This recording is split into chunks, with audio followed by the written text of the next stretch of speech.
Most financial advisors follow the industry playbook. Elite advisors choose a different path. I'm Sten Morgan. Welcome to the Elite Financial Advisor Podcast, where top advisors share the strategies, mindsets, and the stories behind building a better business, adding more value, and the courage to grow through resistance. Because becoming an elite advisor is not about working harder and longer. It's about choosing a better path.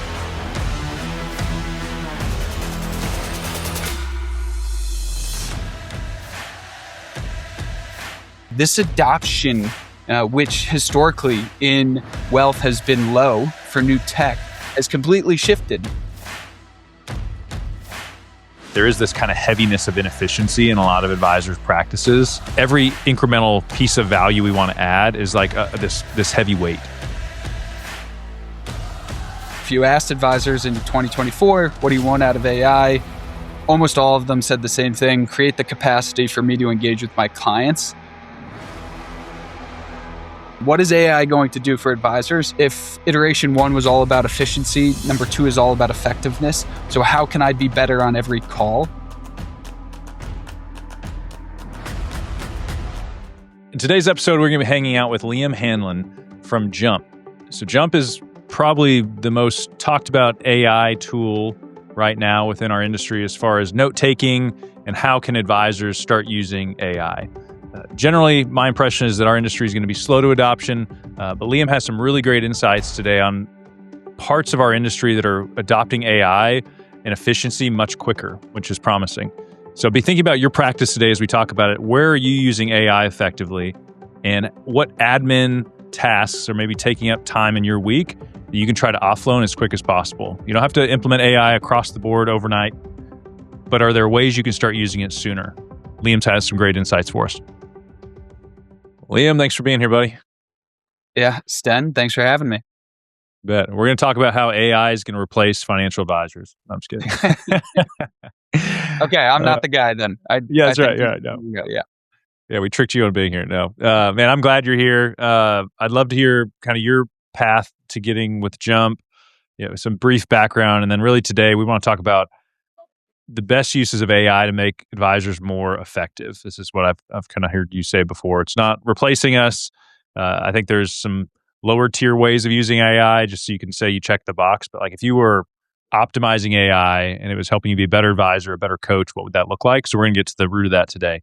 But yeah, I'd love for everybody listening to know your background a little bit. Absolutely. I've got a great story, and not a lot of people ask, but I was at Ernst & Young in the strategy consulting department for wealth and asset management firms for 7 years, based out of New York, previous to Jump. So I was servicing the largest financial wealth institutions in the world. Think Morgan Stanley's, JP Morgan's, Edward Jones. I'm not saying they're exact names because we're a consulting firm, but those are the type of firms. And at the end of my run there, I was leading our go-to-market efforts for AI solutions. So bringing different vendors to clients. And a part of this was every Friday, I would interview a wealth tech founder, co-founder, or an executive at a firm to introduce it first to my people. I wouldn't set up these interviews. I would just kind of come in blind. And on one fateful Friday, Parker Entz, the CEO of Jump, was on the other side of my screen. I'd never heard of Jump. This was like maybe 2 years ago. It was 2 years ago now. And I heard his pitch and just like a light bulb went off. And I was like, this is gold, what they're creating. And I think they were at maybe 4,000 advisors at the time using their product very early on in their journey. I texted Parker after. I was like, can I introduce you to a bunch of my clients? He said yes. After we did that a few times, I was like, look, I think it's obvious to see I'm all in. I like Jump more than I like EY. Don't tell EY that. But sure. Just what can I do to get you to hire me? And we figured it out. So that's the background. So I landed at Jump.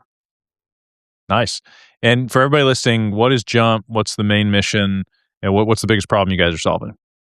Originally, mission statement was reduce the advisor's time spent on admin and maintenance by 90% while elevating the client experience. That was our North Star.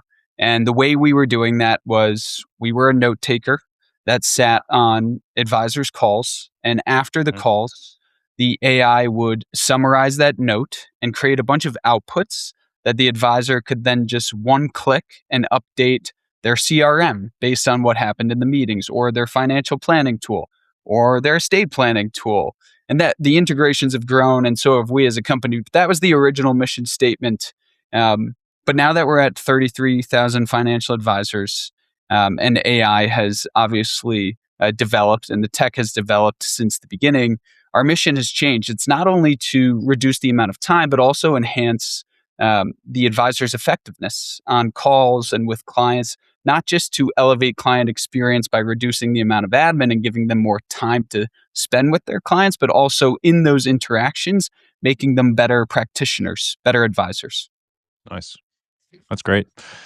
So, what are you seeing with advisors when it comes to implementation of AI? I'm sensing as I talk to people that our industry is probably not going to be on the forefront of AI.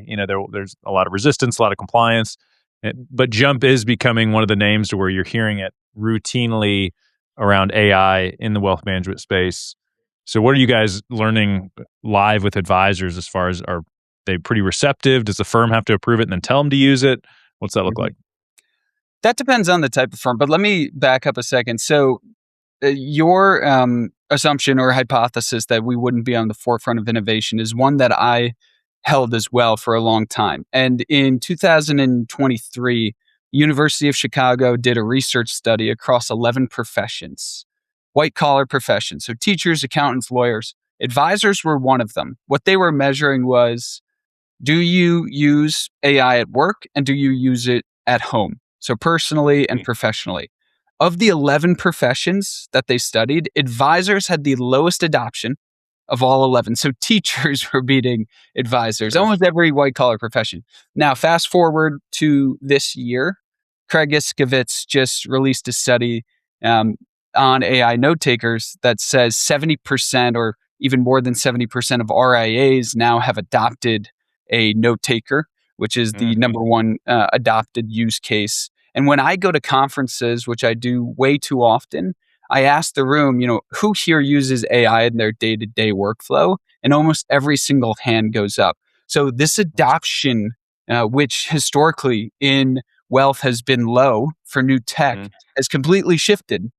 And it's because for the first time ever, AI has allowed us to solve real problems for advisors and give them back time in their day to do what they do best, which is interact with the client. That's what they've always wanted to do. Tech has sure. never been solving that problem for us in the past.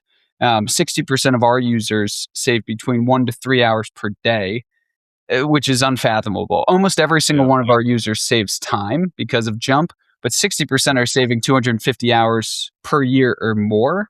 So the adoption curve has changed. Now, how advisors adopt Jump based on their firm and their size is a complex issue. So if you're a firm like a Morgan Stanley, who we don't work with, but Mhm. if you were, you're a W 2 advisor, the Yeah. 16,000 advisors that work for Morgan. And so your firm buys a solution and then mandates the use of that solution. And so advisors get to log in. They don't necessarily have to, but they have Mhm. access. Now, they can't go rogue. They can't use any solutions on their own. And this is what Sure. really has made RIAs actually have a leg up over the wirehouses in the Sure. past 3 years is now RIAs can adopt all of this amazing tech. The smaller the RIA is, obviously, the less oversight from a home office. So they can Sure. adopt tech with speed and start to become that like AI advisor, while the Morgan Stanleys of the world, which by the way, there's a lot of pros and cons to both use cases, but in this one Yeah. particular, they'll have to wait for their firm and Yeah. all of their lawyers and their legal risk and compliance departments to greenlight an initiative and give them access. So it's given the RIAs a leg up in the past few years. What are you seeing with, and I've seen different charts and graphs where a majority of advisors, like the money that's managed, the industry is 90% of those players, and the RIAs like us, Mhm. while mighty, and we're doing our thing. make up a fraction of the assets under management or the kind of the meat of our industry. And so I love the idea that like if you can get the message in front of somebody that can make a decision, those entrepreneurs are making that choice. Yeah. What is Jump seeing? It's coming to the industry as a whole. It's just going to take time. We'll see it ubiquitous in a couple of years. It's a 10-year thing. How are you guys approaching that? Well, a few things. So number one, the RIAs in, let's say 10 years ago, used to have a much smaller market share. The first project I ever did in consulting, it was 8 years ago, an internal project, not my first ever, and it was called The Rise of RIAs. And it was using Cerulli data that showed that the RIA compound annual growth rate of headcount was growing at a speed that was unmatched by any other vertical within wealth, and wirehouses were actually going down. So the Morgans, the Merrills of the world, the Ed Jones, they were declining in headcount. RIAs were going up. When you asked advisors why, it was because of autonomy and the promise of higher pay. Now, to your point, AUM has been taking a little bit longer to catch up, but now we're seeing RIAs are actually controlling about 50% of the AUM in the country. It's a 50-50 split. And I'm reducing this down to two verticals. There are many different wealth verticals: independent broker-dealers, wirehouses, insurance-affiliated broker-dealers. There's hundreds if you want to slice it and dice it that way. But if you just look at it from a registered independent versus wirehouse W-2, now it's about a 50-50 split within the industry. So we started by servicing registered independents because we had a product that we believed was more suited for them at the time. We're all about, at the end of the day, enhancing client experience. A lot of RIAs aren't in the business of selling products or services. They're selling their advice, and they're doing that either for a percentage of assets under management or a flat fee. It's typically more holistic and revolves around planning, but they're not trying to cross-sell things. So that's really where our product was, our bread and butter was in that arena.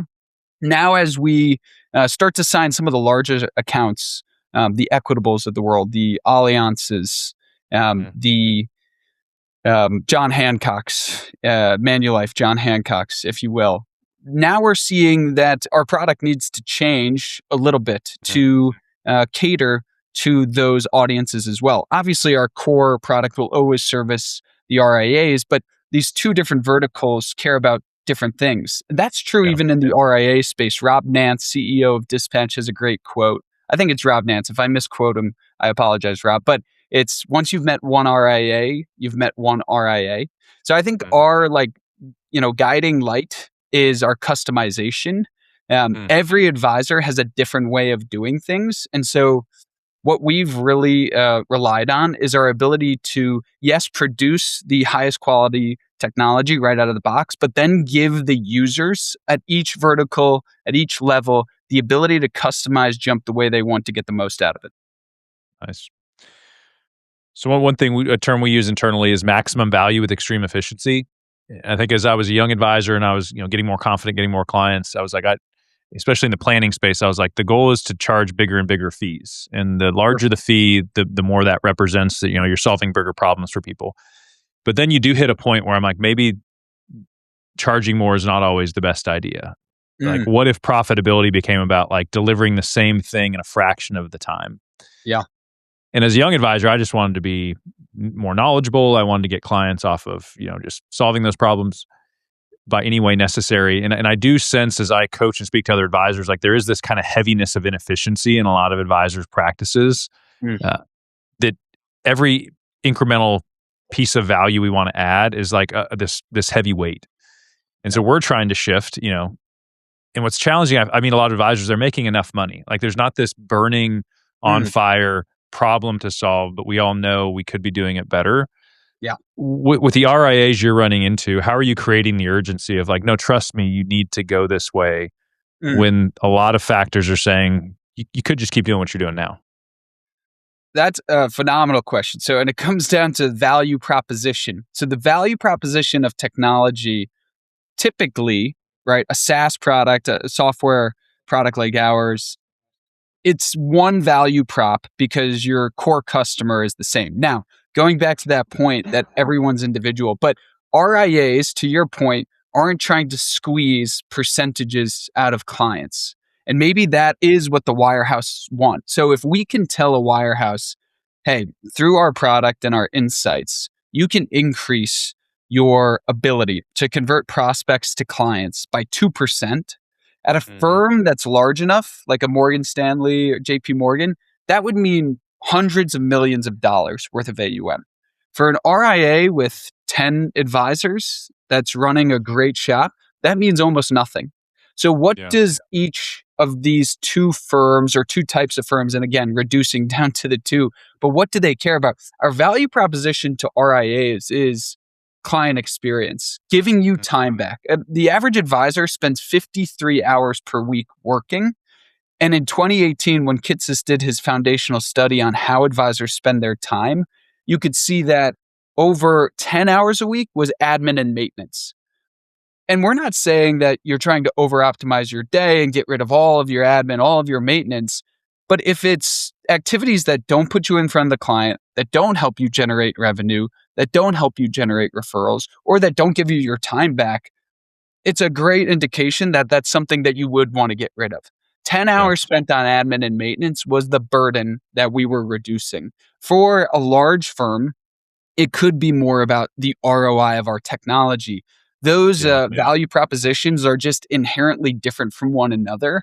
And again, it comes down to the tech serving all of the verticals, not just within wealth. Now we're signing up insurance professionals, tax professionals, accounting, so on and so forth. Every vertical within financial services is finding value in our product and not necessarily for the same thing or for the same reason. When it comes to compliance, like what wall do you guys seem to hit first? Is it the privacy and security piece of it? I'm curious from an outsider, or I'm just an advisor in the trenches with other advisors. I know there's conversations that happen at a higher level when it comes to tech. Sure. That an advisor would be like, this is a no-brainer, I want to use it. And then people are like, well, you can't use it. Yeah. What are you guys usually running into? I mean, first and foremost, it's education and awareness. This is novel technology. And so the larger your legal risk and compliance team is, the more strict they are, the more regulations you have to adhere to or policies. And so because it's a new technology, they need to first educate themselves on exactly what the dangers are. So our first meetings with larger firms are, here's exactly what we do. Here's how your data is or is not used, where it goes, your ownership over it. It's very much just showing them the ropes. The next step is each one of them have individual needs. We have different data retention policies. Do you want audio? Do you want video? Do you want this transcript to be kept for 7 days, 30 days? Who do you want it to be shared with? Do you want your meetings shared with your entire team, your entire organization, so on and so forth? There are hundreds and hundreds of account settings, and we go through each one of them. And every single one of them, there is no bound to what we can do.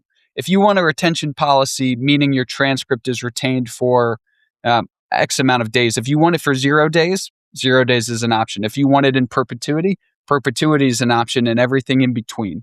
So flexibility is the second thing. So education and awareness, then you have to be flexible. You have to allow people to customize. And then, this is a growing field. And so FINRA comes out with new policies and new things to adhere to on an annual basis. And it's about being at the forefront of change, making sure that you have a head of security that is dialed in to everything that the industry is doing, and we certainly do. And then making sure that whatever policies we need to adhere to, we're the first to act. I think those are the three things that are critical and what compliance teams care about. We could get into the nitty gritty of like the individual pieces, but it's really those three things at a high level.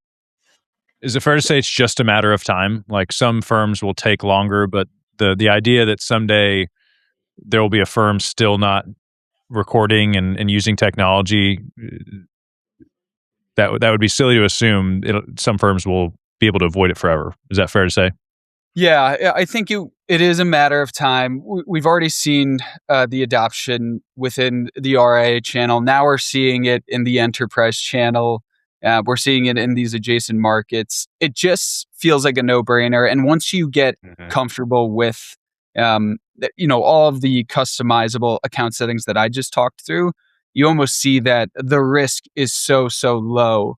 There's risk in everything, but there's almost no risk in your data ever being accessed. If you have a 0-day retention policy, there is no data to access, so on and so forth. Once legal risk and compliance teams are aware of those protocols that we put in place and their ability to customize their own settings, it begins to be a no-brainer. The businesses are already aligned with the initiatives. They want this stuff. It's the compliance teams that do move slower, and rightfully so. Their jobs are to protect the firm, and that means doing a robust amount of due diligence for every new piece of technology. Yeah, that makes sense. So thinking about like the advisor team, I'm a big believer. Like it'd be really hard to deliver a great experience as a solo advisor, because to your point earlier, like the admin load alone will cause you to not live in your superpower of being a coach, a curator of great ideas. So a team of, there's an advisor, maybe one admin. I would even argue that's not enough, because then as an advisor, you're probably still doing data input, things you shouldn't be doing. So advisor, junior, associate advisor, one or two admin. You get to a point where you're like, okay, with this team, I can deliver a great experience and great advice consistently. Yeah. You then see, we may have 100,000 headcount advisor shortage by 2030 or so.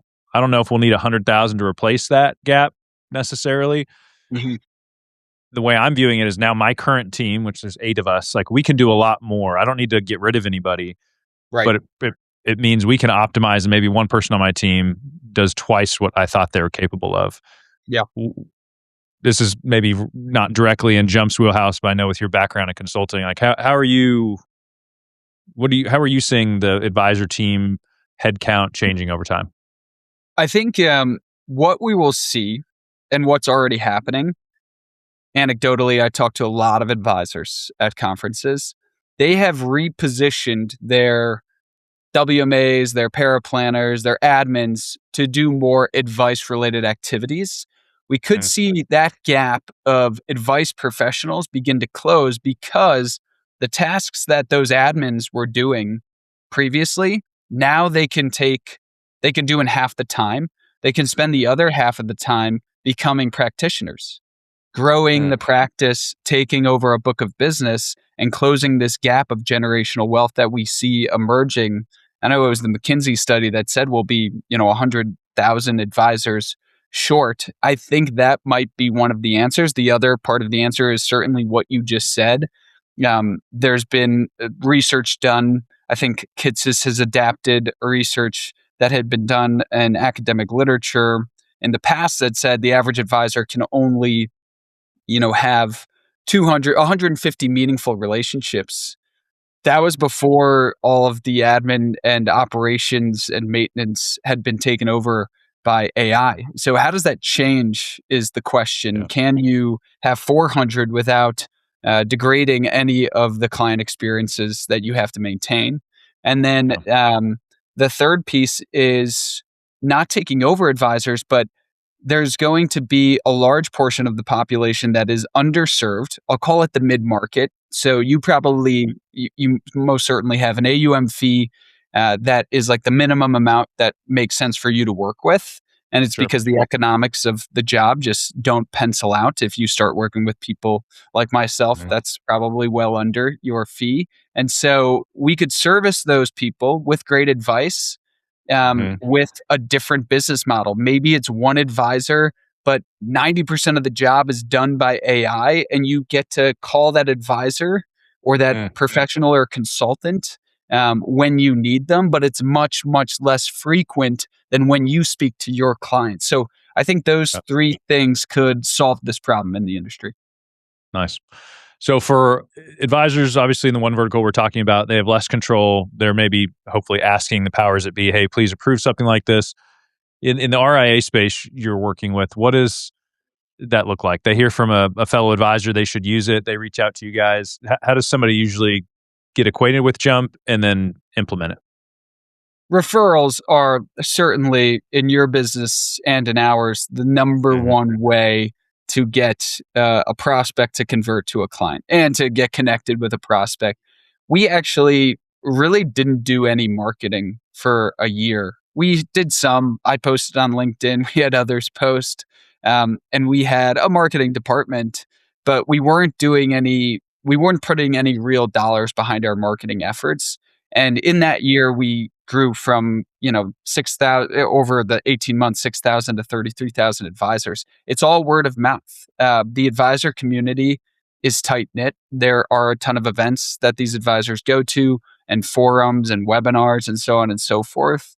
And social proof is one of the strongest behavioral factors when adopting new technology. If I see somebody like Sten Morgan, who I respect as an advisor and I trust their opinion, adopting a piece of technology, I'm much, much more likely to adopt it myself. So we've benefited greatly off of that. And now that we are just in a more mature stage of the adoption curve, we have to put a little more effort into our marketing schemes and the way that we reach advisors. Advisors are on LinkedIn, but they don't necessarily make decisions. They're not really on Reddit. Although I tend to look at the CFP sub every once in a while as a outsider, just catching up on my day-to-day Reddit. And then, the other social medias, TikTok, it's not for advisors. There's a ton of blogs, podcasts, webinar series, so on and so forth. So finding advisors is a challenge, and I can't give away the secret sauce there, but that is really what it's about. Got it. So as you look forward, everything you guys have accomplished, what are you most excited about right now? Like, are you guys working on something new? Where's this all going? Is it, hey, we're just going to impact the industry more? The offering we have is exactly what we need. We just need more bodies. What's that looking like? I think the promise of AI originally, if you asked advisors in 2024, what do you want out of AI? Almost all of them said the same thing: create the capacity for me to engage with my clients. I think we're past that point of this evolution of AI and wealth, and we're looking forward to the next evolution. What is AI going to do for advisors? And I think there's two things. Number one, if iteration one was all about efficiency, number two is all about effectiveness. So how can I be better on every call?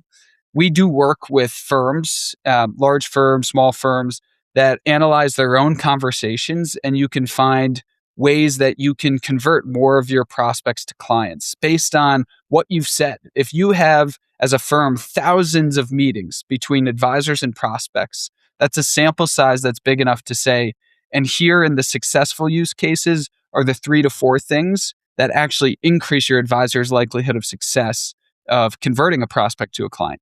So that's number one, using conversational intelligence to create a more effective advisor. And then number two is AI for action, right? Not just being an awareness, and obviously all of our automations that exist are incredibly useful between the CRM and the rest of the tech stack. But now think about some of the most labor intensive tasks like account opening and onboarding. We have on our roadmap here, and a little sneak peek will be some truly end-to-end agentic experiences where if I'm talking to you live, Sten, and and you're my advisor, and I say, Sten, I think I do want to open that 529 account, right? The process could kick off right then and there. And the account, by the time we're done speaking, could already be ready for signatures to open that account. Or something like, I don't know, prospecting. If you have a lead list, let's say, of 100 prospects, this is one of the banes of the advisor's existence, getting 100 leads and then having to email them, set up the time, so on and so forth. What if all of that upfront work could just be taken over by an agentic experience? We got the lead list. The advisor doesn't even need to see it. We can prioritize it based on profile data. We can reach out to those prospects, and then we can schedule the time. We have an in-house Calendly as well. All the advisor needs to do is check in every once in a while for a human in the loop and say, schedule that time. All of a sudden, they've spent, instead of 2 hours on every prospect trying to get them on the phone, 5 minutes, and then they have a meeting set up. So that's exciting for us. Truly end-to-end agentic experiences, really AI for action, doing actions for the advisor, not just surfacing them. Yeah, no, it is exciting. As I speak to advisors and I think of myself too, it's like, which group do you fall in? Are you resist change at all costs because it's uncomfortable? Yeah. Are you a late adopter? You want to see a bunch of people do it, and then it's like as soon as it's fully proven out, or you may be one of the other groups where you're like, hey, I'm willing to take a risk to some degree, or I got some buddies that are like nose dive in, love this stuff every single day. And so, what would you say to some of the folks that are a little more resistant or hesitant to it? Because there are people listening. They're like, I make enough money. It's fine. Yeah. My clients aren't really asking for it. And there's nothing pressing in the moment for them to change. How do you talk to that group that resistance may be more of an instinct to them than kind of run into the new frontier? So back in my consulting days, I did a lot of projects around adoption of new tech. One of the pieces that was most important to firms was the financial planning software. And you could see at some of these big firms, they had an enterprise license and only 8% of all clients had an adopted financial plan. And so there was this huge discrepancy because advisors were saying, hey, we want that thing, we want that value, and yet nobody was really using it. When we conducted primary research to determine why, the one thing that really came to fruition was advisors didn't want to use something that could disrupt the trust that they had built with their clients. And using financial planning software live, on the screen, and then you not knowing as the advisor exactly how to use the tool and, maybe doing something wrong. And now the client is judging your performance, or you have at least perceived that they are. Yeah. Nothing is worth that. So the incremental gains you could get from a financial planning software, and even if they were monumental, would never be worth disrupting the trust you have with that client, because the trust is the glue holding out that equals retention. So for this new tech, Jump, AI tech, it's all about, our guiding light, like I've said, is just elevating client experience. We'll never put an advisor in a position that it ever compromises the trust they have with a client. I would say there are easy ways for those people to test this technology without having to scale it across their practice. You choose which calls Jump joins. You don't have to have it join every call. You can do some test calls with friends to at least get a feel for the outputs. Yeah. And I can't say with complete certainty that everybody should adopt every piece of tech. There are some guys that are making a great living, and business as usual is business as usual. If it ain't broke, don't fix it. But if you do care about the client, if you're looking for ways to enhance your client experience and your relationships, deepen them, then it's worth a shot, and you could do so in some riskless ways. Yeah. Well said. Liam, I appreciate you, brother. This was really helpful. Sten, thanks for having me on. Please have me back anytime. This was a pleasure for me. You got it. Thanks, bud.